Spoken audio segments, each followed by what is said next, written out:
গুলগুলি বাড়িতে নেই, মনটা খারাপ। এই দেখো গুলগুলি কালকে চলে এসছে। এই দে দে দে, টাটা কর, টাটা টাটা। হ্যাঁ এই দেখো, হাই হাই। হ্যাঁ এই দেখো গুলগুলি চলে এসছে কালকে। আর এই যে মাম আজকে সোমবার, আজকে স্কুলে যাবে, ওই জন্য খাচ্ছে। অনেক লেট হয়ে গেছে, এখন অনেক বাজে। এই যে এখন বাজে 10টা। খুব তাড়াতাড়ি করছি মামকে টোটোতে তুল। এই যে চাউমিন বানিয়ে দিয়েছি।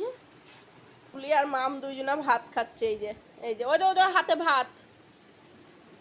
ওই যে তাই তাই করছে, ভাত খাচ্ছে আর তাই তাই করছে। এই দেখো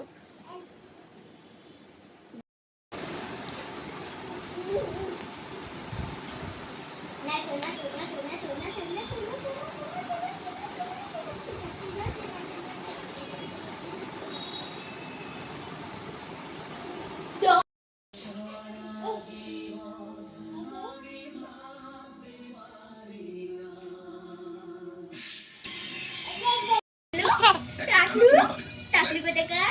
টাকলু নিজেকে দেখে নিজে হাসে। এ টাকলু টাকলু এ টাকমাটা টাকমাটা অনেক দিয়েছো, স্নেহ দিয়েছো, ভালোবাসা দিয়েছো, কানা করিয়ে পাওয়া যাবে সেটা না। সৎ ভাই কোনো ভ্যালু নাই, আর সেই জন্যই তুই আজ বেঁচে গেলি। তোর জায়গায় যদি আমার নিজের ভাই হতো, আর সে যদি ভবানী চৌধুরীর ভালোবাসা স্নেহকে বাজারের আলো পরমেশ্বর তুলনা করতো, তাহলে তাকে আমি গুলি করে মারতাম। ভবানী চৌধুরী, ভবানী চৌধুরী, ভবানী চৌধুরী, নিজেকে কি মনে করছো? পৃথিবীর মালিক, সবাইকে তোমার নিয়ে মতো চলতে হবে। তুমি যাকে যা বলবে তাই মেনে নিতে হবে।